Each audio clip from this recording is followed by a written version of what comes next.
Selamat pagi dan salam sejahtera bagi kita semua. Yang saya hormati Bapak dan Ibu, juga saudara-saudara sekalian yang berbahagia. Puji syukur kehadirat Tuhan Yang Maha Esa, kita masih diberikan kesehatan yang baik dan bisa beraktivitas seperti biasa. Perkenalkan, nama saya Niwayan Kurnia Widiawati, SSIT MPD. Saya menjadi dosen di Prodi D3 Perekam dan Informasi Kesehatan, Stikes Husada Borneo, Banjarbaru. Saya menjadi dosen sejak tahun 2016. Di sini saya mengampu beberapa mata kuliah, yaitu pendidikan anti korupsi, konsep dasar dan etika profesi, karakter building, dan konsep dasar rekam medis. Di sini saya akan menjelaskan pernyataan diri dosen dalam unjuk kerja Tridharma Perguruan Tinggi atau PDD UKPT bidang pengajaran, yang merupakan salah satu syarat dari sertifikasi dosen. Baik, saya akan menjelaskan PDD UKPT saya di bidang pengajaran dengan mata kuliah karakter building.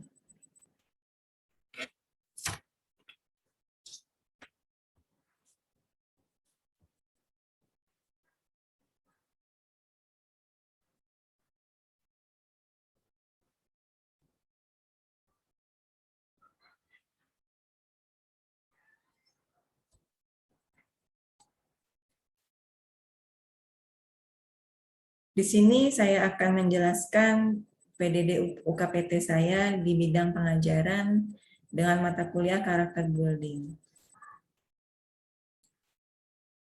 Untuk identitas mata kuliah, di sini untuk nama mata kuliahnya karakter building dengan kode mata kuliah RMIK 108.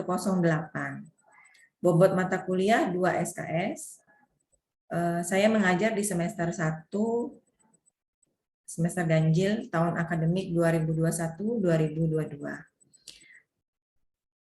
Untuk deskripsi mata kuliahnya, mata kuliah ini memuat materi tentang mahasiswa dapat mengenali dirinya dengan baik sehingga dapat mengembangkan potensi yang ada pada dirinya, mengenal lingkungan sosialnya dan mengerti akan perlunya saling berinteraksi dengan baik dengan lingkungan sosialnya, sehingga tercipta dinamika pergaulan yang baik menuju soft skill yang baik. Selain itu, mahasiswa juga dapat menunjukkan kesantunan dengan soft skill yang baik saat bergabung di masyarakat, secara luas serta bebas dari kolusi, korupsi, dan nepotisme. Untuk capaian pembelajarannya, di sini yang pertama, mahasiswa mampu memahami hakikat manusia. Yang kedua, mahasiswa mampu menganalisis hubungan karakter dan kepribadian manusia. Yang ketiga, mahasiswa mampu menganalisis proses pembentukan karakter dalam diri manusia. Yang keempat, mahasiswa mampu membiasakan perilaku hormat pada diri sendiri. Yang kelima, mahasiswa mampu membiasakan perilaku hormat pada orang lain. Yang keenam, mahasiswa mampu membiasakan perilaku hormat pada lingkungan. Yang ketujuh, mahasiswa mampu membiasakan perilaku jujur. Yang kedelapan, mahasiswa mampu membiasakan perilaku disiplin dan tanggung jawab. Untuk materi pembelajarannya, yang pertama yaitu saya akan memberikan kontrak perkuliahan, di mana kontrak perkuliahan ini untuk menyamakan persepsi antara dosen dengan mahasiswa. Jadi kontrak perkuliahan ini isinya yaitu manfaat perkuliahan, kemudian deskripsi mata kuliah. Juga ada tujuan instruksional, strategi perkuliahan, materi atau bahan bacaan perkuliahan, tugas-tugas, kriteria penilaian, dan jadwal perkuliahan. Untuk materi pembelajaran yang kedua yaitu hakikat manusia, kemudian hubungan karakter dan kepribadian, pembentukan karakter, hormat pada diri sendiri, hormat pada orang lain, kepedulian pada lingkungan, perilaku jujur, perilaku disiplin dan tanggung jawab, perilaku patriotik, kunjungan sosial, dan proyek kelas. Di sini saya menggunakan model pembelajaran CTL dan SGD, juga tugas terstruktur. Kalau untuk CTL di sini, mengapa saya menggunakan CTL ini atau kontekstual teaching and learning. Di sini saya mengaitkan antara pengetahuan yang dipelajari dengan dunia nyata, sehingga mahasiswa bisa membuat hubungan antara pengetahuan tersebut dengan penerapannya dalam kehidupan sehari-hari. Kemudian kalau SGD atau Small Group Discussion ini biasanya saya gunakan sebelum pandemi pada saat ini, karena SGD ini biasanya mahasiswa itu diminta untuk membentuk kelompok diskusi seperti itu. Kemudian model pembelajaran berikutnya itu ada tugas terstruktur. Kemudian metode pembelajaran yang saya gunakan di sini ada ceramah, diskusi, kemudian praktek, presentasi, penugasan, dan tanya jawab. Selama ini semenjak pandemi berlangsung saya menggunakan media yaitu Zoom atau Google Meet. Untuk item penilaian di sini saya menilai untuk presentasi 25%, kemudian tugas 25%, dan UTS UAS itu 50%. Indikator penilaiannya ada beberapa indikator penilaian yang saya lakukan, yaitu yang pertama disiplin. Disiplin di sini mahasiswa masuk tepat waktu. Kemudian juga dari berpakaian yang rapi. Berikutnya bertanggung jawab. Jadi setiap tugas yang saya berikan mereka harus bertanggung jawab untuk mengerjakannya. Kemudian keaktifan di sini mahasiswa harus aktif pada saat proses pembelajaran berlangsung. Menyelesaikan tugas tepat waktu, dan juga nilai tugas dan ujian. Untuk referensi yang saya gunakan, salah satunya yaitu buku karakter building yang ditulis oleh Ngainun Naim dan Wanti Eka Jayanti Nurmalasari. Terima kasih. Mungkin itu saja yang bisa saya sampaikan untuk PDD UKPT bidang pengajaran mata kuliah karakter building. Saya akan melanjutkan ke sesi pembelajaran.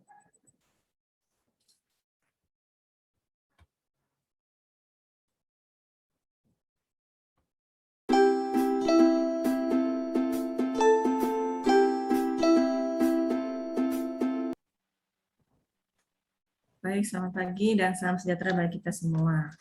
Apa kabarnya hari ini untuk adik-adik mahasiswa? Baik, Bu. Baik, Bu. Baik, Bu. Nah, yang lainnya juga dalam keadaan sehat semua ya. Ada terlihat gambarnya? Terlihat, Bu. Ada, Bu. Ada. Gambar apa itu?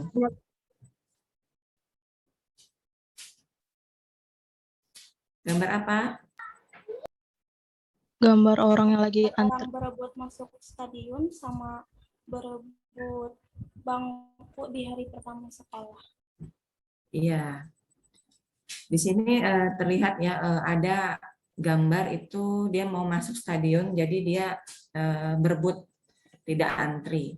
Nah, kemudian gambar kedua di sini ada hari pertama sekolah. Nah, jadi ibu-ibunya itu saling tarik-tarikan. Nah, di sini untuk merebut bangku untuk anaknya. Nah, di sini fakta kondisi karakter bangsa ya. Jadi harus kita budayakan mengantri. Sama seperti kalian. Kalian kalau misalkan mau ke suatu tempat atau ke suatu ya katakanlah kalian mau kayak nonton bioskop. Nah, di situ biasanya kan kita mengantri ya kan untuk mendaftar atau membeli tiketnya. Nah, di situ terlihat kalau misalkan ada orang atau seseorang yang tidak mau terburu-buru untuk membeli tiketnya. Jadi budaya mengantrinya dia belum ada. Nah, kemudian yang kedua, kondisi karakter bangsa itu seperti disiplin lalu lintas. Nah, seperti kalian juga, misalkan kalau sedang mengendarai kendaraan ya ataupun mobil ya kendaraan roda 4, nah itu biasanya kalau ada rambu-rambu lalu lintas itu ya mungkin sebagian besar ada yang disiplin untuk menaatinya, tapi juga ada beberapa menabrak lampu lalu lintas tersebut. Nah, salah satu contohnya ya seperti itu. Juga menggunakan helm atau mempunyai SIM. Nah, kemudian ketertiban jalan raya juga sama, ini faktor kondisi karakter bangsa. Nah, kenapa kira-kira kondisi tersebut bisa terjadi? Ada yang tahu?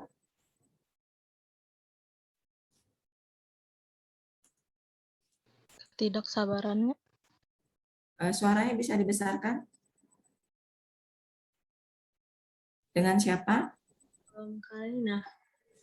Karena sifat yang tidak sabaran. Karena sikap yang tidak sabaran. Baik, ada lagi? Egois, Bu. Nah, mementingkan diri sendiri, Bu. Egois. Ada lagi yang lain?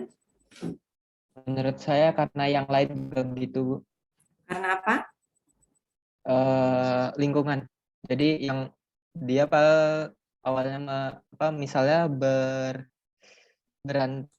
ngantri dengan benar, tiba-tiba ada yang nyerobot gitu. Jadi mungkin karena itu, Bu. Jadi ngikut ya. Iya, jadi karena lingkungan juga berpengaruh ya. Baik, benar sekali jawabannya. Jadi kenapa bisa ini terjadi? Nah, di sini kita bisa lihat pentingnya pendidikan karakter itu sejak dini. Jadi pendidikan karakter itu harus ada sejak dini. Nah, jadi seorang guru di Australia ya. Nah, di Australia itu pernah berkata, kami tidak terlalu khawatir jika anak-anak sekolah dasar itu tidak pandai matematika. Ya, tapi kami jauh lebih khawatir mereka tidak pandai mengantri. Nah, jadi karakter ini memang harus diperlukan, harus dibangun itu dari sejak dini. Seperti itu. Supaya kebiasaan-kebiasaan yang tidak baik itu bisa tidak dilakukan lagi. Seperti itu ya. Nah, kemudian di sini penumbuhan dan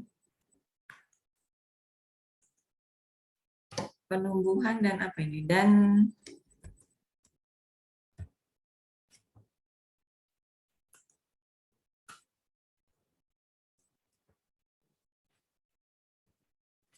ya, penumbuhan dari karakter itu sendiri. Nah, di sini yang pertama ya, jadi kita itu atau anak itu harus belajar memanajemen waktu. Jadi jika ingin mengantri paling depan, harus datang lebih awal, seperti itu. Nah, kemudian anak belajar bersabar menunggu giliran tiba, ya, terutama jika ia ingin di antrian paling belakang. Nah, jadi bersabar menunggu. Nah, juga ada menghormati hak orang lain. Nah, jadi yang datang lebih awal itu harus dapat giliran lebih awal. Jadi tidak saling serobot, merasa diri itu paling penting. Nah, seperti itu. Ini yang bisa digarisbawahi. Jadi kita harus saling menghormati hak-hak orang lain. Nah, kemudian berdisiplin dan tidak menyerobot itu juga penting. Jadi harus ada disiplin. Kreatif untuk memikirkan kegiatan apa yang bisa dilakukan untuk mencegah kebosanan. Untuk mengatasi kebosanan saat mengantri. Nah, kalau di Jepang ya, biasanya kalau di negara Jepang itu kalau dia bosan untuk mengantri itu dia akan membaca buku. Nah, kalau kita bagaimana kalau bosan mengantri? Kalau kalian bagaimana kalau bosan mengantri? Bagaimana kalau bosan mengantri, apa yang kalian lakukan? Kalau lagi megang HP jelas main HP, Bu. Kalau lagi nggak megang HP paling ungut-ungutan, Bu. Iya. Jadi biasanya kalau sekarang kan sudah zaman zaman teknologi ya. Jadi biasanya kalau mengurangi jenuh atau kebosanan mengantri itu biasanya kita main HP, benar sekali kata Evan Nizar ya. Nah, kemudian bersosialisasi. Nah, di sini kita menyapa, mengobrol, bahkan bekerja sama dengan orang lain di antrian. Jadi jangan hanya diam aja atau apa kayak tidak ada sama sekali sosialisasinya. Jadi menyapa yang di belakang atau yang di depan ya, mengobrol. Nah, itu harus sudah ada rasa sosialisasinya. Kemudian hukum sebab akibat juga. Di sini jika datang terlambat ya harus menerima konsekuensinya di antrian paling belakang. Ya. Kemudian hidup teratur, memiliki rasa malu. Nah, juga yang terakhir itu ada jujur pada diri sendiri dan pada orang lain. Ini sangat penting. Jadi jujurlah pada diri sendiri dulu, ya, baru bisa kalian jujur pada orang lain. Baik, sampai di sini ada yang mau ditanyakan dulu? Atau yang masih kurang jelas bisa disampaikan? Atau mau bercerita tentang pengalaman pribadi mengantri juga bisa. Sudah cukup jelas yang saya sampaikan tadi? Sudah. Yang lain? Jelas, Bu. Jelas, Bu. Jelas, Bu.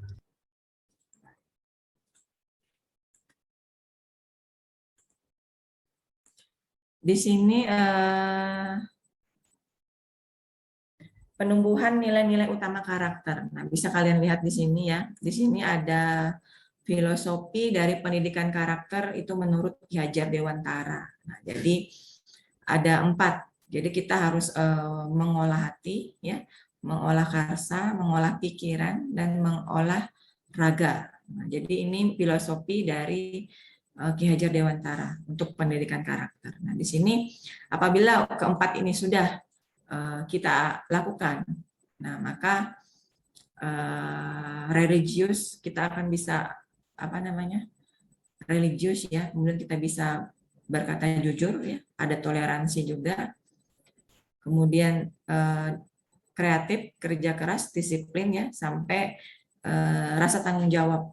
Nah, di sini pasti kalau sudah ada mengolah hati, mengolah karsa, olah pikiran dan olahraga, religius, jujur, toleransi dan sebagainya ini pasti akan bisa terlaksana. Nah, kemudian apabila sudah, nah di sini akan timbul integritas ya, integritas, kemudian religiositas ya, kemudian nasionalisme, kemandirian dan gotong royong. Di sini nilai utamanya dari nilai-nilai utama karakter.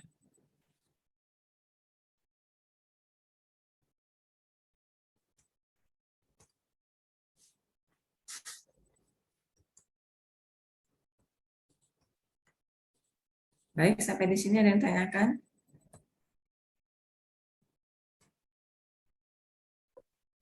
Bu, Nah, tadi, ya, Bu. oh ya silakan sebutkan nama dan NIM-nya ya. Saya Octavianus Iglesias Rekoten, Bu, dan saya 21D 30732. Ya, Saya mau tanya, Bu, olah karsa tadi itu apa, Bu, dan seperti apa contohnya, Bu? olah Makasih, Bu. karsa. Baik. Ada lagi yang mau ditanyakan?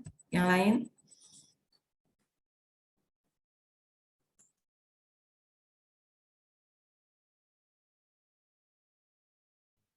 Bu, saya, Bu.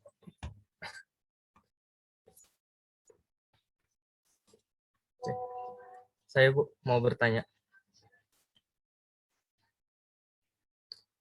Ya, silakan sebutkan namanya. Saya Muhammad Azhar Khairul Umam dengan NIM 21D30724. Jadi saya Ya. mau bertanya, tadi kita menjadikan contoh yaitu antrian, Bu. Nah, Iya. bagaimana jika kita jadi posisi yang dirugikan gitu, Bu? Kan hak kita diambil oleh orang lain. Nah, Ya. apakah hak kita tuh harus kita ambil kembali atau kita harus mengalah untuk orang tersebut gitu, Bu? Iya, baik. Baik. Bagus sekali pertanyaannya. Baik, tadi yang pertama tadi Okta ya bertanya ya. Iya, Okta ya. Iya, Bu. Ya, baik. Tadi pertanyaannya olah karsa gitu ya. Apa itu olah karsa? Iya, Bu. Baik, olah karsa itu ya tadi kemampuan seseorang untuk mengelola kepeduliannya terhadap orang lain. Jadi dia ada rasa peduli terhadap orang lain. Itu kalau olah karsa, ya.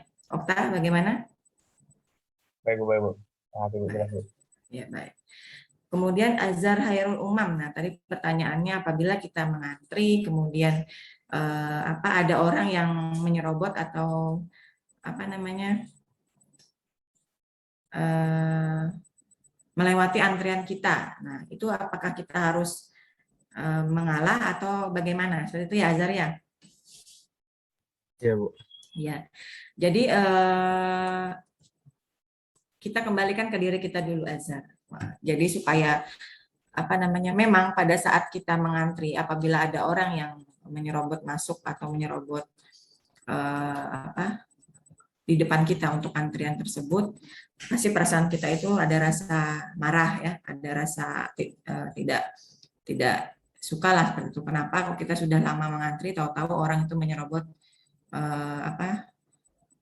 melewati di depan kita. Nah, kalau kita sebagai sebagai orang atau manusia yang punya karakter yang baik, nah ya kalau kita harus bicara dulu dengan orangnya tersebut mungkin dengan bahasa yang halus ya, bahasa yang baik. Jadi mohon maaf apabila ini kita sudah ada antrian, mohon ikuti aturan yang ada. Nah, seperti itu. Jadi supaya yang orang di depan tadi itu dia bisa paham, bisa mengerti. Nah, misalkan kalau orang tersebut tetap dia mau tetap bersikeras dia mau melewati antrian kita tadi, ya sudah dengan berbesar hati kita sebagai manusia yang berkarakter baik itu ya sudah dibiarkan saja supaya tidak ada terjadi keributan di situ. Seperti itu, Azhar ya. Kalau yang pertama mungkin ya tadi kita beri beri saran lah. Mohon maaf kita harus menunggu sesuai antrian seperti itu. Tapi kalau memang tidak mau ya sudah, kita sebagai manusia atau sebagai orang yang punya karakter baik ya sudah biarkan saja supaya tidak terjadi keributan seperti itu. Kecuali kalau misalkan orangnya itu ya tadi kalau hanya 1-2 orang ya masih bisa. Tapi kalau sudah terlalu banyak, nah itu bisa nanti kita laporkanlah ke petugas yang di tempat tadi. Misalkan kalau orang tersebut tidak mau antri. Seperti itu, Azhar. Baik, Bu. Terima kasih, Bu. Ya. Ada yang lain lagi?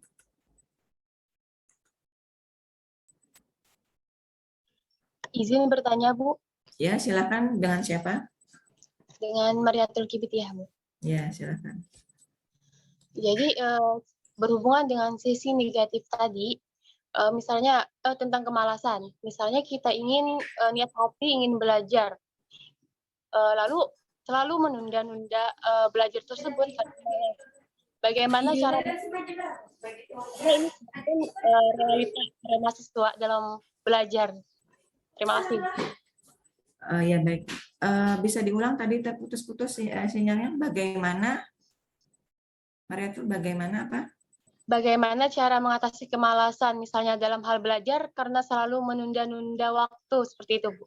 Iya, baik. Terima kasih. Ada lagi yang mau bertanya? Baik, untuk Mariatul. Nah, tadi sudah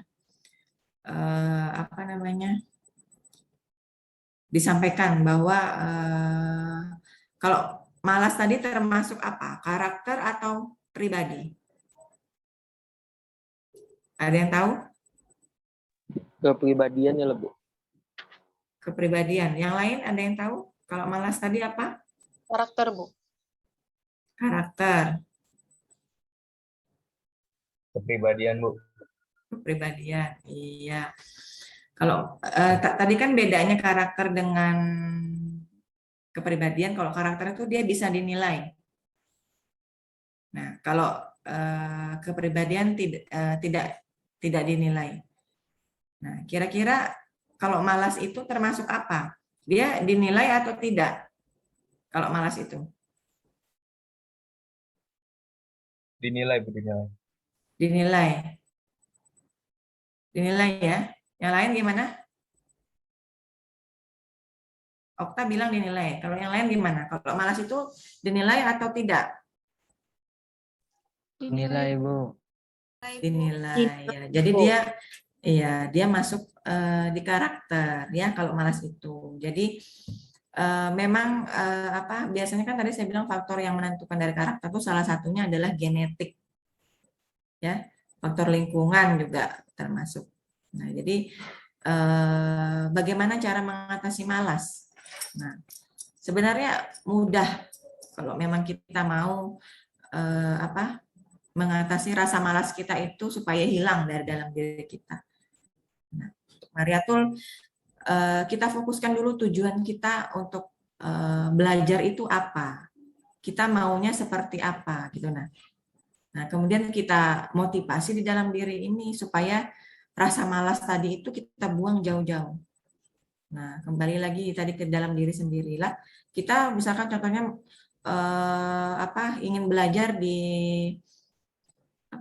di pagi hari ini nih untuk apa sih tujuannya? Nah, kalau malas, misalkan malas untuk memperhatikan, malas untuk mendengarkan, atau malas untuk masuk ke ruang Zoom ini, otomatis kan tujuan kalian untuk belajar itu tidak akan tercapai seperti itu. Jadi kembalikan ke diri sendiri, motivasi diri sendiri untuk bisa membuang rasa malas itu jauh-jauh, gitu ya.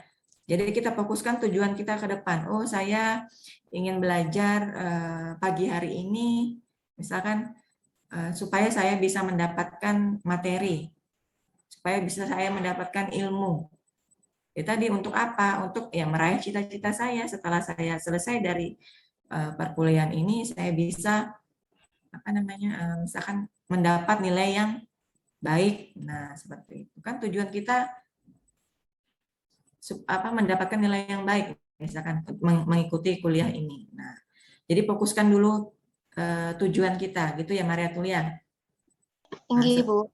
Setelah kita fokuskan, ya pasti rasa malas tadi itu sudah terbuang jauh-jauh. Kita yakin bahwa apa yang kita lakukan pada saat ini pasti ya tadi saya bilang kita akan memetik hasilnya itu nanti setelah kita belajar ini.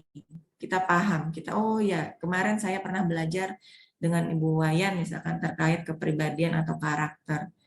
Nah, kalian kan bisa nanti, apalagi kalau sudah nanti masuk ke dunia kerja, ya, atau nanti masuk ke dalam ruang kelas, misalnya sudah tatap muka, kalian bertemu satu sama lain, nah, kalian bisa menilai sendiri teman satu dengan yang lain, bagaimana karakternya, bagaimana kepribadiannya. Nah, dari situ kalian bisa melihat nanti. Itu ya Mariatul ya. Tinggi, Bu. Terima kasih, Bu. Ya, sama-sama. Ada lagi yang mau ditanyakan sebelum saya tutup?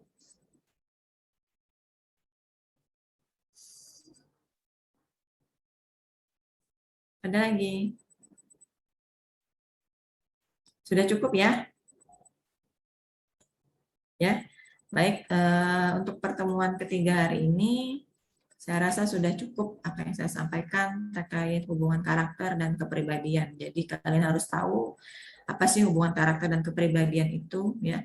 Nah, setelah yang saya sampaikan tadi, semoga bermanfaat untuk kalian, ya, khususnya untuk masing-masing individu ya, untuk memperbaiki ke hal-hal yang baik seperti itu, ke hal-hal yang positif. Terima kasih banyak atas perhatiannya. Saya akhiri. Selamat pagi dan salam sejahtera. Ibu, terima kasih. Terima kasih, Bu. Terima kasih. Terima kasih, Bu. Selamat pagi, Bu. Terima kasih. Ya. Sampai ketemu minggu depan ya.